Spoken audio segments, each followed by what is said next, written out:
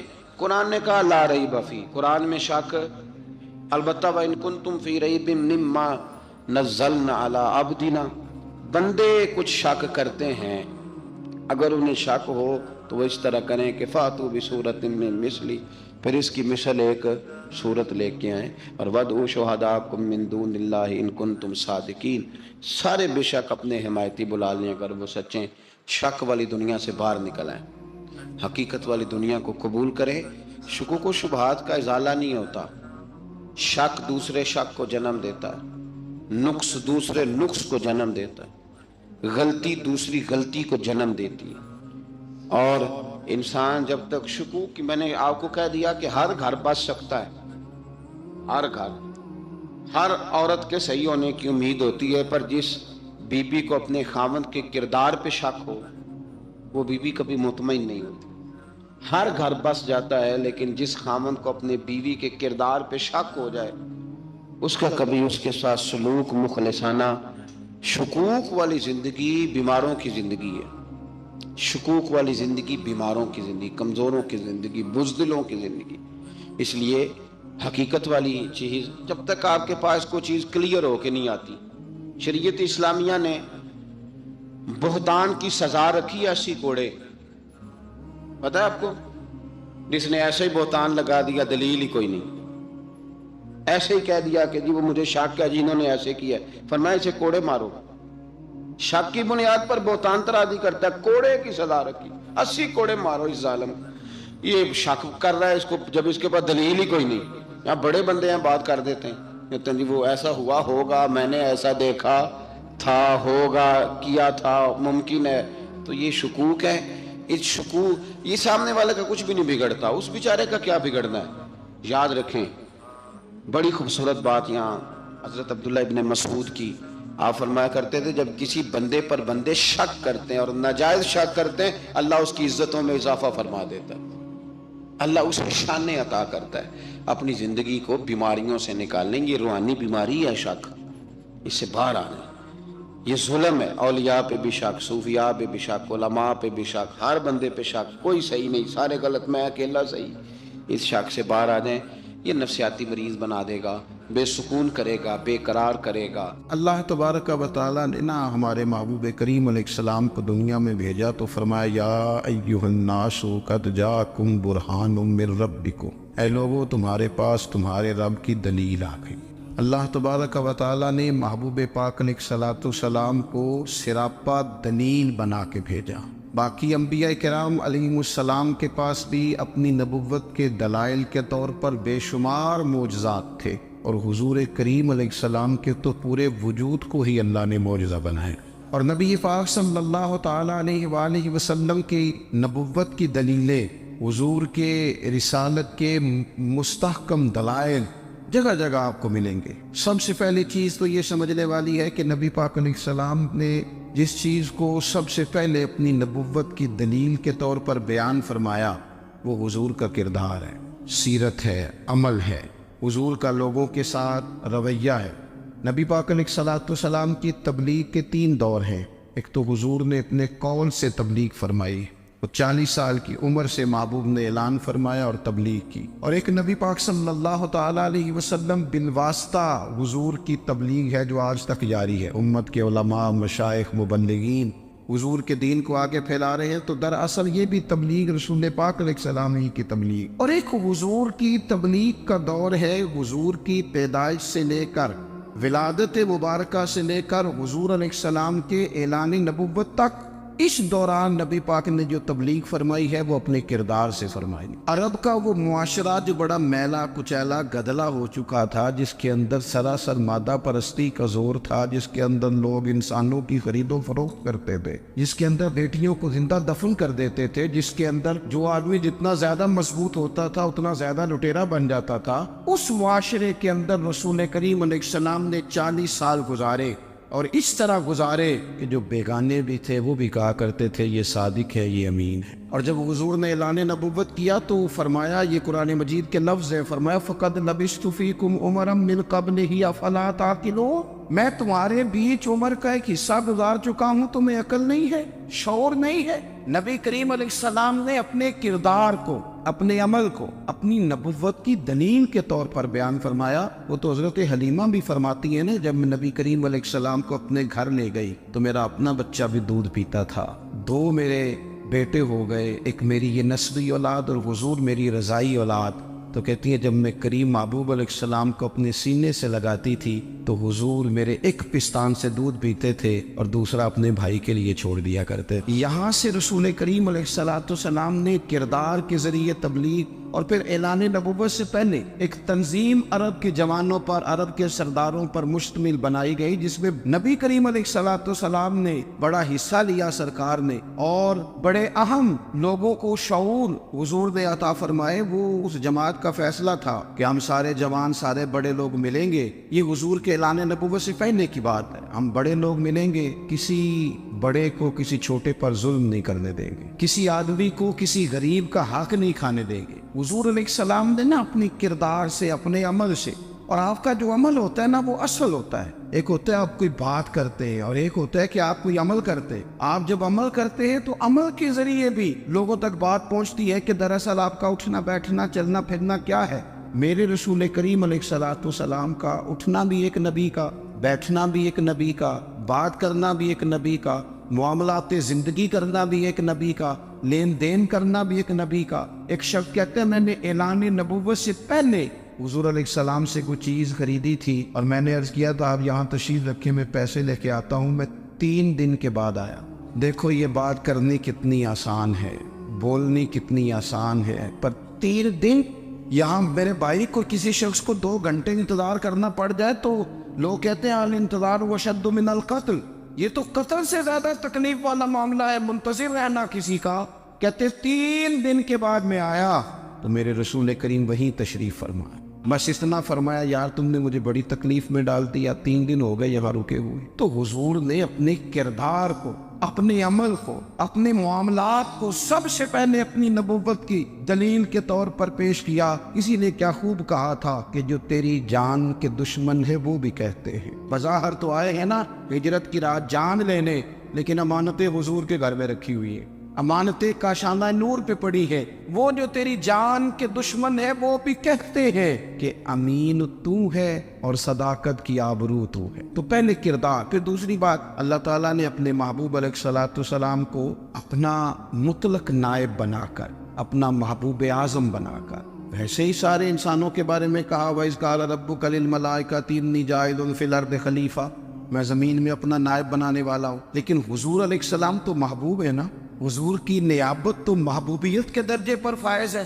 تو رسول پاک کو رب کریم نے اس طرح کا بنا کے بھیجا کہ حضرت عبداللہ ابن رواحہ رضی اللہ تعالیٰ عنہ بیان فرماتے ہیں کہ اگر حضور کوئی معجزہ نہ بھی دکھاتے، نبی کریم علیہ السلام سے کوئی اعجاز لوگ نہ بھی دیکھتے، تو محبوب کا تو چہرہ ہی اس طرح کا تھا، لوگوں نے دیکھتے جانا تھا اور کلمہ پڑھتے جانا تھا۔ لیکن باوجود اس کے میرے رسول پاک کا اعجاز یہ ہے، کمال یہ ہے کہ حضور کبھی اشارہ کر دیں تو چاند دو ٹکڑے ہو جائے، کبھی دعا مانگ دیں تو ڈوبا ہوا سورج واپس آ جائے، کبھی محبوب گزرنے لگے تو پتھر آپ پر سلام پڑے، کبھی حضور پہاڑ پر چڑھ جائے تو پہاڑ وجد میں آ کر جھومنے لگے، محبوب کا کبھی نماز پڑھاتے ارادہ بن جائے تو اللہ تعالیٰ قبلے کا رخ ہی تبدیل فرما دے۔ کیا خوبصورت سوچ ہے اور کیا نظریہ دیتے ہیں بریلی کے امام، فرماتے اجابت کا جوڑا عنایت کا صحرا دلہن بن کے نکلی دعائے محمد، اور اجابت میں جھک کر گلے سے لگایا بڑی ناز سے جب دعائے محمد، دیکھو خدا کی رضا چاہتے ہیں، دو عالم خدا چاہتا ہے رضائے محمد صلی اللہ تعالی علیہ وسلم۔ اور ایک مقام پہ فرماتے ہیں نائب دست قدرت پہ لاکھوں سلام، نائب دست قدرت پہ لاکھوں سلام۔ تو اللہ تعالیٰ نے نبی پاک صلی اللہ تعالی وسلم کو جو اعجاز۔ پھر ایک اور بات، حضور امی ہے، دنیا میں آ کر محبوب نے کسی سے پڑھا ہی نہیں، میرے محبوب نے جتنا پڑھا ہے رب کریم سے ہی پڑھا ہے۔ الرحمن علم القرآن خلق الانسان، رحمان نے قرآن سکھایا پھر انسان بنایا۔ اللہ تبارک و تعالیٰ کی بارگاہ کرم سے حضور نے لیا، رسول کریم امی ہے، یہ بھی حضور کی نبوت پر ایک بڑی دلیل۔ دیکھو ایک ہوتا ہے کوئی آدمی بچپن سے کسی چیز سے شغف رکھے اور جب اس کی عمر بڑی ہو جائے تو کہتے ہیں اس کا تجربہ بڑا ہو گیا، یہ پہلے کچھ شعر کہتا تھا، کوئی ادبی جملہ کہتا تھا، تو اب اس کی یہ کام کرتے کرتے عمر بڑی ہو گئی ہے تو رسوخ حاصل ہو گیا۔ 40 سال کی عمر مبارک تک نبی کریم نے ایک شعر بھی نہیں کہا۔ حضور علیہ السلام نے کبھی کوئی ایسی بات، ویسے تو حضور کی ہر بات حکمت والی، لیکن جس کو عرب کے لوگ اپنے لہجے میں شاعری یا اپنے لہجے میں ادب کہتے تھے،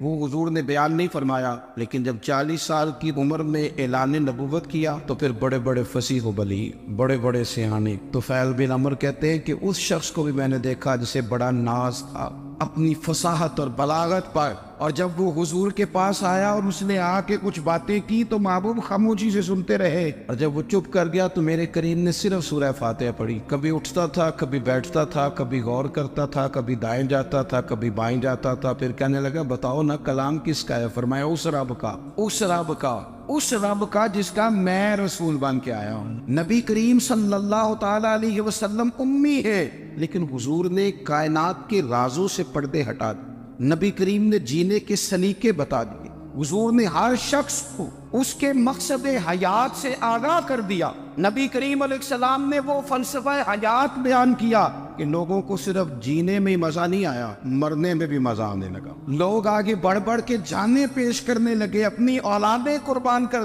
جو فلسفیوں سے کھل نہ سکا اور نکتہ بروں سے حل نہ ہوا، وہ راز ایک طیبہ والے نے بتلا دیا چند اشاروں میں۔ محبوب کریم امی ہیں، لیکن حضور نے اس طرح دنیا کو سکھایا، اس طرح دنیا کو پڑھایا، اس طرح حضور نے علم کے چراغ اور دیپ روشن کیے کہ قیامت تک جسے روشنی ملے گی نا، اسے صرف دروازہ مصطفیٰ سے ملے گی، اسے رسول کریم علیہ السلام کے سارے دولت سے ملے. کچھ لوگوں نے کہا کہ اپنے پاس سے آیات بنا کے لاتے. اپنے گھر میں بیٹھ کے دعوے کر لینا تو کوئی مشکل کام نہیں نا ہوتا, سارے لوگ ہی کر لیتے. بلکہ وہ ہمارے ایک بزرگ کہا کرتے تھے, خیالی پلاؤ پکائیے کہ وہ کدے بھی کاٹ نہ پائیے. کیونکہ کون سا پیسوں کا ڈالنا ہے, وہ زیادہ ڈالیں ہم اور زیادہ ڈالیں. بہت سارے لوگ ہیں آج بھی, کچھ لبرل ہیں بیچارے, کچھ دین بیزار طبقہ ہے, وہ کہتے ہیں جناب ہمیں تو جدید باتیں بتائیں, ہمیں تو نئے اسلوب کے مطابق لے کے چلے, ہمیں تو او بھائی سن, میرے نبی پاک علیہ السلام نے فرمایا میرا قرآن کبھی پرانا نہیں ہو,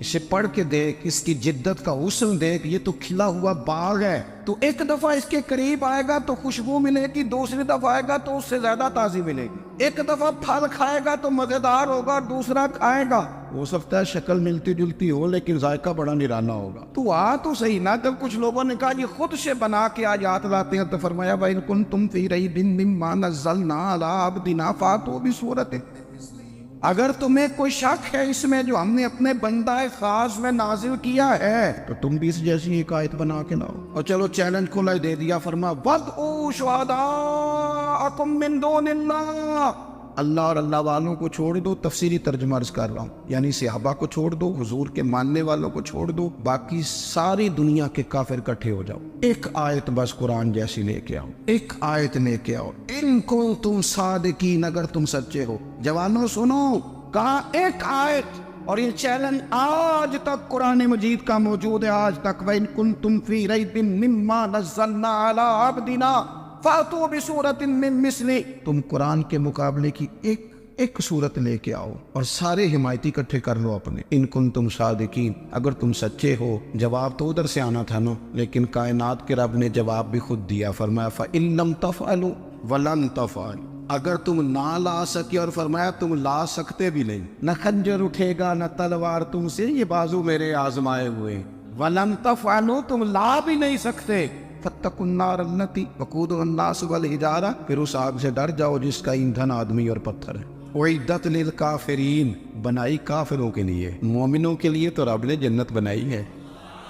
اُعِدَّتْ لِلْكَافِرِينَ, یہ دوزخ اللہ نے کن کے لیے بنائی ہے؟ اُعِدَّتْ لِلْكَافِرِينَ کہتے ہیں کافر کے لیے بنایا. تو اللہ تبارک و تعالیٰ نے میرے رسول پاک صلی اللہ تعالیٰ علیہ وسلم کو وہ کتاب عطا فرمائی, اور پھر حضور کی فصاحت و بلاغت, معرفت. دیکھو ایک ہوتا ہے گھنٹوں باتیں کرنا, ایک ہوتا ہے کئی والیم پر مشتمل, کئی جلدوں پر مشتمل کتب کا لکھنا, اور ایک ہوتا ہے کسی بندے کا ایک بات کرنا اور سامنے والے کی طبیعت کو اتنا جگا دینا کہ اگلی بات فوراً ہی اس کی سمجھ میں آ جائے. اور حضور نہ کسی کی انا کو نہیں جگاتے. ہم بعض اوقات کسی سے خطاب کرتے ہیں, بات کرتے ہیں تو سامنے والے کی انا کو جگا دیتے ہیں, ٹھیس پہنچاتے ہیں, وہ کہتا چل پھر تگڑا ہو جائے میں بھی آیا. حضور انا نہیں جگاتے تھے, میرے نبی پاک ضمیر جگاتے تھے تاکہ وہ شخص فیض حاصل کر سکے, اسے کچھ ملے.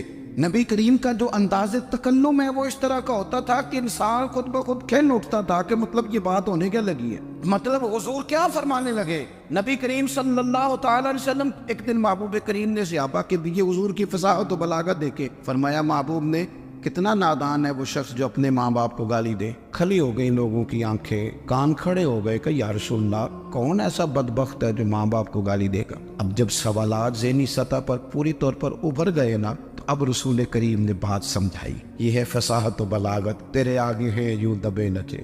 فصحا عرب کے بڑے بڑے, کوئی جان منہ میں زبان نہیں بلکہ جسم میں جان نہیں. یا رسول اللہ کون ایسا نالائق ہے جو ماں باپ کو گالی دے. اب جب ذہنی سطح یہاں تک ابھر آئی تو اب حضور نے سمجھایا, اور میں جب تم کسی کے ماں باپ کو گالی دو گے نا تو وہ بھی تو جواب میں تمہارے ماں باپ کو دے گا نا. تو فی نفس ہی یہ تم نے خود ظلم کیا ہے اپنے ماں باپ. کیوں تم نے ایسا لہجہ اختیار کیا کہ جس سے سامنے والے کی انا جاگ جائے اور تمہارے مقابلے میں آ کر کے کھڑا ہو جائے؟ کیوں تم نے اس طرح کے انداز اختیار کیے کہ جس سے سامنے والا بھی سارے پنجے کھڑے کر کے باہر نکل آئے کہ آ جاؤ پھر میں بھی میدان میں حاضر ہوں. رسول کریم کی فصاحت بلاغت دیکھیں نا, حضور 2-4 جملوں میں ساری بات سمجھا جاتے. ایک حدیث پاک اگر ہماری سمجھ میں آ جائے, ایک روایت, نبی پاک صلی اللہ تعالی علیہ وسلم نے فرمایا خوبصورت مسلمان وہ ہے جو بے مقصد باتوں کو چھوڑ دے.